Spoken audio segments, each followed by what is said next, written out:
Hello everybody, RoyalRapids here, and welcome to a new hardcore Nuzlocke. Now today, we're going to be doing something a little bit different, a little more out of the ordinary. Typically I would do a monotype hardcore Nuzlocke using a vanilla version of the game, but today I decided, let me switch it up a little bit and do a randomizer hardcore Nuzlocke. Now, I'm not really a huge fan of randomizer Nuzlocke because it leaves a lot up to luck, so I decided to check off a few different settings. The first one I checked off is to make it so that all wild encounters, trainer Pokemon, and gym leaders will have similar strength Pokemon to the Pokemon they already have. So, for example, Roxanne has 2 Geodudes and a Nosepass. That means that she's not going to be having a Tyranitar or a Kyogre or a Rayquaza. She'll probably have something like a Jigglypuff or a Clefairy or something of that sort. And of course we're going to be using the normal hardcore Nuzlocke rules where we have to be on a set battle mode. There is no items in battle, and we will be level capped to the gym leader's highest Pokemon. Now normally I'd tell you the list of encounters, but we can get to whatever encounters available to us, so without further ado, let's get started. After jumping out of the back of the moving truck, we decide to pick our starter. Our 3 options are Weedle, Bagon, and Mareep, and you know we gotta go with Bagon, get a pseudo-legendary on our side. What could go wrong, right? Bagon has the Rock Head ability, pretty solid stats, and starts out with Rage and Bite. After training him up another level, we go to face May. She gets Mareep, who she will carry through the rest of the game. The remainder of her team will be random, before catching a few encounters, that being Pichu, Poochyena, and Sentret, and the surrounding routes. After running around a bunch, we evolve Sato into a Pikachu, and we swatch Wally here, catch a Heracross, which is interesting. Good Pokemon to start your journey.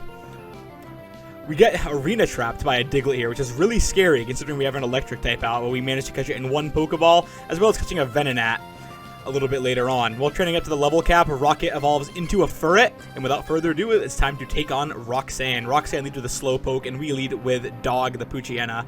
We decided to set up a few Howls, try to get a Poochyena sweep, because to be honest with you, I could care less about Poochyena. Check out the Poochyena solo run in Fire Red. That's like one of my first videos. As you can see, I really didn't care about Poochyena because I wasn't paying attention and just let it die. Stupid? Yes. Do I care? Not really. Sato finishes off the Slowpoke as well as Poliwhirl with a few Thunder Shocks. Good type advantage there. And last but not least, out comes Spoink, one of the most forgettable Pokemon of all time. We send in Drake, and a few bites later, he takes out Roxanne, and we get our first Hoenn Gym Badge. I decided to live on the edge a little bit and take on the optional May rival battle. Her Hoo-Hoo isn't really doing anything to me, it just keeps growling, even though Bite is special in this generation. After getting paralyzed, I switch into Rocket, who also eventually gets paralyzed, but manages to take out the Mareep, earning us the victory. We catch our next encounter, a Spearow, before picking up the Old Rod from the fisherman in Dewford Town, after which we're allowed to fish up our next encounter, which ends up being a Cacnea, who we name Arizona, and head over to the Dewford Gym to take on Brawley. He leads with the Vulpix. Obviously we have to switch out because we have a grass type in. We switch into Pikachu. Pikachu's able to hit a couple Thunder Shocks, paralyzing the Vulpix in the process. And after a multitude of hits, we finally take it down, leading to Shedinja. Now, we have a bunch of moves on the team that can hit Shedinja, so we bring in Drill, who can hit a Peck, taking it out in 1 hit. Now, Pidgey. This Pidgey right here was absolutely on steroids. You think, oh, just a Pidgey. Should be easy. Nope. It whittles down our entire team, 1 by 1. We literally have nothing that can handle this thing. I decided to switch into Sato, thinking I can outspeed and hit a Thunder Shock, but I can't. And we get another casualty, losing our Pikachu, our first encounter in the entire game. We switch into Drake, try to land a few headbutts before realizing we're gonna die and we don't want to lose our starter. So we go into Perp. Perp fires off a Supersonic, confusing the Pidgey, and a few confusions later, we earn ourselves the victory over Brawley and our second Hoenn Gym Badge. That was a lot harder than I expected. The TM for Bulk Up should be useful in the future, though. After getting the letter from Steven, we head over to the Oceanic Museum, and I always like to show this battle because it's back-to-back, and you have to stay with the same lead. That can be tricky in Nuzlockes. We get poisoned, we're able to stay healthy with Leech Seed and Absorb, defeating the first Grunt. The second one sends in a Slugma, switches into Dig Dug. Dig Dug, 1 dig later, takes it out, in comes the Natu. And due to our good physical attack, we take a couple scratches to the face, and down goes the Natu, earning us the victory over the Aqua Grunts. We went into our next encounter, a Barboach, who we named Dollar, throwback to the Sapphire Water Nuzlocke. Please watch that if you haven't yet. And decide to take on the optional May rival battle. Psych, it's not optional. This one's mandatory. We take out our Shuppet with a few confusions. In comes Slugma. We decide to poison it before taking an Ember and electing to switch out. We then elect to switch into Drake, our starter, the wonderful Bagon. After getting Yawn, we fire off 2 headbutts, taking it out, leading to Flaffy. Now, Flaffy loves to paralyze, but we set up a Leech Seed and then we absorb it to death, staying healthy with Leech Seed and absorb. The tried and true Cacnea special that we will continue to use here on out until, hey, who knows what'll happen to Cacnea. We run into our next encounter of Vigoroth, where we capture a named Hype before taking on Wally. Now, what does his routes get randomized to? A Wurmple. And yeah, I'm sure you can see what was coming here. We get string shotted a couple times. We're taking it down with 3 confusions, earning us the victory over our quote-unquote rival. While training in the gym, Drill evolves into a Fearow, and we run into a stupid Wobbuffet, who outspeeds, Destiny Bonds, and kills Perp. We replace Perp with Hype, and Watson here leads with an Oddish. Now, this Oddish, I realize, can't actually hurt me. I think it only has, like, Stun Spore, Poison Powder, Sleep Powder, and Sweet Scent. So we set up a bunch of growths on it, allowing us to easily take out Poliwag and Seaking before Pinsir comes in. Now, this Pinsir does pretty big damage, so we try to switch around and do what we can to it, as for this early in the game, an unevolved Pokemon can do some big damage, and as you can see, it constricts our Bagon, not allowing us to switch out. And we also lose Dig Dug in the process, too. We couldn't switch out, and we lose the Bagon. But hey, we capture a Charmander who we named Fuego and evolve it into a Charmeleon instantly since it was already over the level. Before running into our next encounter, a Spheal who we named Rick and a Lileep who we named Cambrian. We add Rick to the team, as well as catching a Teddiursa who we named Ski. After running into Team Aqua in the new redesigned Meteor Falls, it's time to take on Maxie at Mount Chimney. Now, Maxie leads with a Dusclops, who loses this Levitate ability, so we're able to hit Magnitudes on it. However, it disables it, so we have to switch out into Drill. Now, Drill has super effective Pursuit, as he breaks through Confusion a bunch of times to get the KO. In comes Manectric, so we switch to Arizona, who does the tried and true Leech Seed and Absorb to stay healthy strategy. And last but not least is Lediba, who Drill annihilates, earning us the victory. Now, it's time for the 4th gym leader, Flannery, typically a Fire-type leader, but here she leads up with a Curlia. We lead with Rick and realize there's not a whole lot we can do, but we Body Slam, try to get through the double teams, and eventually we hit enough, even through Confusion, earning us the victory. In comes Slugma. We hit a Water Gun on it, but it hits us with a couple Rock Slides, bringing us too low, so we bring in Dollar, who hits his own Water Gun, bringing down the Slugma. In comes Jumpluff, who's a Flying type. There's nothing we can do about that with Magnitude. Drill eventually gets paralyzed. It hits a few pecks in the Jumpluff's face, before eventually, slowly but surely, taking it down thanks to a crit. Last but not least is Manectric, and we have to switch out. Obviously, we're paralyzed in a Flying type. We go into Dollar and get a Magnitude 10, earning us the victory over Flannery. While training to the level cap, Dollar evolves into a Whiscash, and it's time to take on Gym Leader Norman. He leads with a Flaffy, who we Leech Seed absorb to death. Then he switches in Sneasel. Now, Sneasel can't do much to us, but here's the heavy hitter. Tyranitar. Now, since we have, like, similar strength randomization on, I had to find a Pokemon that was similar strength to Tyranitar, but it wasn't too big of a deal after taking out 2 of our Pokemon, because we just magnituded it to death. After catching a Torchic, we evolve it into Combuskin, and take on Aqua Admin Shelly in the Weather Hideout. We take out Meowth with 1 Surf from Dollar. Kagami decides to learn Sand Attack, and in comes Seviper a couple of Surfs later, and we earn ourselves the victory over Shelly. Now, normally here they give us a Cast form, but as you can see here, it's randomized. It's not a Cast form. It ended up being a Beautifly. Now, time for our 3rd fight against May. We one-shot Nidoran female with a Surf. In comes her starter, Flaffy. Goes down to 1 Magnitude. Rhyhorn in 1 Surf. And just like that, May annihilated. Arizona evolves into a Cacturn, and it's time for Winona. Winona leads with a Shroomish. We had a couple secret powers in its face. It tries to do the Leech Seed Absorb strat against us, which we too good for that. When the Golbat comes in, we switch to Arizona for whatever reason. Why would we switch into a Pokemon that is 4 times effective against Grass, with Poison and Flying, and also 4 times resist it? Fuego comes in and almost gets killed by this Golbat. I don't know why we're struggling so hard with the Golbat. We come in with Hype and hit a couple secret powers, earning us the victory, thanks to the Leech Seed damage, though. In comes Swalot, and Swalot's a tanky Pokemon, hits a Toxic on Hype. Sets up an Amnesia as well, making itself even more tanky before we decide to switch out. We switch into Dollar. Dollar, you know, he's kind of a heavy hitter. Hits a super effective Magnitude before taking it out with a second one. And in comes Mantine. Now, Mantine, a Water and Flying type, really good defensive type. We try to whittle it down with Dollar before realizing that's not going to work. I brought Garbo here just in case we needed a free switch, and we did, bringing in Arizona. But Arizona gets Confusion and just really bad luck and goes down. Another team member lost. So sad. But Dollar comes in, cleans up, and takes out the Miltank, earning us the victory. We catch a Squirtle named Drip, who becomes an HM slave, and a Trico named Kunai, who we add to the team. And we evolved all of our starter Pokemon that we have because they have all at level 36. Do a quick little montage of that. Getting a Charizard, Blaziken, and Sceptile before taking on May once again. In comes Zatu, a few pursuits gets the job done. Sends in her Grovyle after missing a Fly Wheelie and one for the victory. A couple Flamethrowers would have taken care of Flaffy if we didn't get double paralyzed. We switched in Cambrian and decided to try to stall it, but it really doesn't work because she uses healing items, which is really annoying. But Dollar finishes it off, as well as the Togepi, which he has for some reason, earning us an easy victory. Now in the Magma Hideout, we face off against Maxie. He leads with a Machoke, and we just have to Mega Drain the Machoke. Bringing it below half due to a crit, but after 4 more Mega Drains, we take it out for real this time, leading into Hitmonlee. Send in our resident flying type Fuego, who flies up, flies back down, and gets the easy victory. For some reason, I decided to Flamethrower the Blissey. I don't know why. It has really bad physical defense and good special defense. I eventually wake up, hit a few wing attacks, and we beat Maxie once again. Now, in the Aqua Hideout, where the Voltorb normally would be next to the Master Ball, it gets randomized to an Aeron, who we catch and eventually will add to the team and name Rogers. If you know, you know.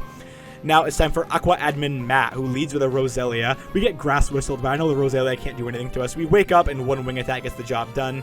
In comes Ursaring. We get Fake Tiered, but a few Flamethrowers later, and we have ourselves an easy victory over Aqua Admin Matt. After picking up the Super Rod, we catch a useless encounter, and Aeron evolves into Lairon Rogers. Up against Tate and Liza, they lead with Primeape and Swalot this time. We lead with double fire starters. After just hitting Blaze Kick and Flamethrower a bunch of time, we double switch into Dollar and Rogers. And we're switching out of Rogers so I can easily Earthquake since Fuego's immune to it. Easy victory over Tate and Liza. Now for the double battle in the Weather Institute here in Moss Deep City, we team up with Steven and his Metang. We both team up on the same Pokemon at a time, trying to take out this Espeon, leaving Dragonair on the field. We're both paralyzed though, but I know I gotta stay in and one-shot the Scizor since it's 4 times weak. Metang brings the Dragonair below half and switch in Dollar, and I'm decided, you know what, I do not care about this Metang. We are spamming Earthquake and killing it because I don't care. I don't need Steven to win this. Aggron takes a hit, hits a Thunder on Banette, and one more Surf gets us the win over the Magma Grunts. Our next encounter is a Surskit, who we name Brug, and go to take on Aqua Admin Shelly, who leads with the Sunflora. Now Sunflora, obviously not the strongest Pokemon in the world, so we take it out with one Flamethrower. In comes the Croconos, we go into Kunai, who, with a couple Mega Drains, finishes it off and earns us another victory. And just like we took out Maxie, it's time to take out Archie. We get Flattered, which is fine, because, hey, I like special attack anyways, and get Encored into Surf, but, like, hey, I plan to use that anyway, so thank you, Illumise. Somehow, Ninetales survives a Surf when we're Flattered. We finished it out with one more, earning us the victory. Wallace is like, hey, go to Sky Pillar! And I'm like, no, I don't want to go to Sky Pillar. But eventually I'm like, okay, whatever. So I go to Sky Pillar, awaken Rayquaza, and head to Sootopolis City for a really cool cutscene, especially for the Game Boys, where kids is like, shut the hell up! And anyways, while trading for the next gym leader level cap, we evolve Lairon into Aggron, earning us the victory. This gym battle goes pretty smooth. We take out his first 2 Pokemon handily. A Mega Drain one-shots the Relicanth as in comes Dragonite. Now, we don't have any Ice-type moves for this thing, so we have to whittle it down. A couple Iron Tails from Lairon gets it low, and a few Flies from Fuego here brings it really, really low before Kagami has to come in to finish it off. Now, in comes the Kangaskhan, who does a lot of damage to us with Stab Mega Punches. I'm switching Kagami, hoping I can outspeed, and I can't. And Kagami goes down to a Mega Punch before Rogers takes it out. We move Ski into an Ursaring, add it to the team, and take on Wally here in Victory Road. Wally leads with a Gengar, and Iron Tail brings it really low before he switches into a Azumarill. We switch in Kunai against that, hit a couple Mega Drains to get the KO over the Azumarill. In comes Glalie, who we have to switch out of since we're weak to Ice, into Fuego. Glalie, not the strongest Pokemon in the world, after double protecting, goes down in a single Flamethrower. In comes Gengar, who goes down in 2 Flamethrowers itself, leading into Aggron, who, hey, wouldn't you guess it, goes down in a couple Flamethrowers, thanks to a crit. In comes Metagross, and hey, goes down in a Flamethrower. Fuego sweep, we love to see it. Now, looking over our team one last time before the Elite Four, we decided to add Brug, the Masquerain, since it has access to Intimidate and Stun Spore. Should be a good support Pokemon. The penultimate battles lies ahead. First, we start out with Elite Four Sydney, who sets up an Azumarill, sets a rollout chain up. I really have to pray that it gets paralyzed, and it does, breaking the rollout chain, allowing us to land a couple Earthquakes, taking it out. In comes Vileplume, who we Ice Beam with the TM we got from the Sunken Ship, which I didn't show, which I'm sure you guys know where it is at this point if you watched enough Randomizer Nuzlocks or Hardcore Nuzlocke of this game. we switch into Rogers, who luckily has Shockwave, which I'm surprised it can learn. Aggron can actually learn a lot of support moves. For the Weezing, gives up on life and explodes. Feel like I could do that sometimes when I'm in school. In comes Blissey. Its poor physical defense makes it go down in one hit, and we beat the first Elite Four member. Now here comes usual Ghost Trainer Phoebe, who did for the cast form. There's something weird about this cast form. It literally doesn't have any attacking moves. It just spams between Sunny Day and Rain Dance and Hail over and over again, allowing us to get a free switch into Ski and to set up as much bulk ups as we want, looking for a sweep.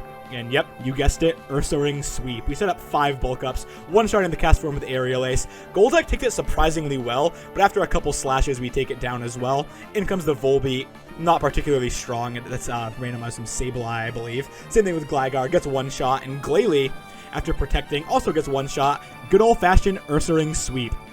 And Elite Four Glacia is up next, who leads up for the Volbeat. I don't know why we keep getting so many Volbeats in this run. But besides the point, I'm fine with it. I said a Silver Wind for whatever reason before switching out into Rogers. Rogers takes a double edge and fires back with an Iron Tail for the KO. In comes Politoed, who I'm a little bit worried about since it has a lot of setup moves. Goes for a Perish Song, forcing me to switch into Ski. Ski lands a big slash, they get below half, but it switches out. I'm forced to switch out too due to the Perish Song before firing off an Earthquake to take out the Kecleon, tanking a Water Gun, and then switching out because we'd be dead to another one into Ski, who takes it out with a one more slash. In comes Pidgeot. We take it out with a one single slash, and Altari. Now this thing's dangerous. It should know Dragon Dance, which it uses twice at that, but only uses Takedown, and we take it out with 2 Ice Beams, getting us the win over Glacia.